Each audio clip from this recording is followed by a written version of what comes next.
अपने सामने रखी भोजन की थाली में केवल दाल रोटी देखकर राजेश ने अपनी पत्नी रश्मि से पूछ लिया। रश्मि अभी कुछ कहती उससे पहले ही राजेश की मान सुनैना बोल पड़ी। बेटा, मैंने कितनी बार तुमसे कहा है कि 4 लोगों का परिवार एक अकेले आदमी की कमाई से नहीं चल पाता है, लेकिन तुम्हारे कानों पर तो जूं नहीं रेंगता। अब जो मिला है थाली में उसे खुशी खुशी खा लो। माँ, मैं कोशिश तो कर ही रहा हूं ना कहीं कोई अच्छी नौकरी मिल ही जाएगी। अच्छी नौकरी की तलाश में तुम कब तक यूं ही हाथ पर हाथ धरे घर में बैठे रहोगे? मान, आप कहना क्या चाहती हो? मैं भी पिताजी की तरह कहीं मजदूरी करना शुरू कर दूं? राजेश का मिजाज अचानक तल्ख हो उठा, लेकिन बेटे की आवाज में नाराजगी महसूस करती सुनैना अपने बेरोजगार बेटे को समझाने लगी। बेटा, तुम्हारे पिताजी ने शुरुआत भले ही मजदूरी से की थी, लेकिन आज अपनी मेहनत के बल पर उसी फैक्ट्री में सुपरवाइजर है। कोई भी काम छोटा या बड़ा नहीं होता है। अपनी मान के द्वारा दिया जा रहा उदाहरण सुनकर राजेश पल भर के लिए चुप हो गया, लेकिन सुनैना ने अपनी बात पूरी की। बेटा, तुम पढ़े लिखे हो, जब तक कोई नौकरी नहीं मिलती तुम मोहल्ले के बच्चों को ट्यूशन पढ़ाकर भी तो कुछ रुपए कमा ही सकते हो।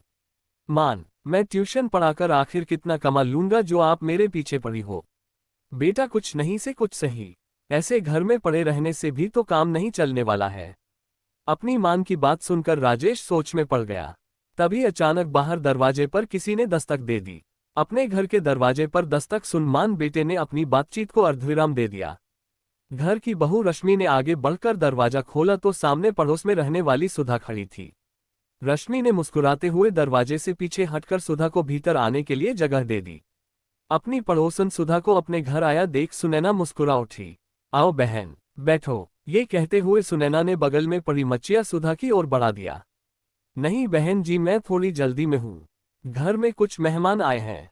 मैं तो बस अपने कपड़े लेने आई थी, अगर सिल गए हो तो दे दीजिए। सुधा की जल्दबाजी समझ सुनैना ने अपनी बहू रश्मि की ओर देखा। इनके कपड़े तो कल ही सिल गए थे ना बहू?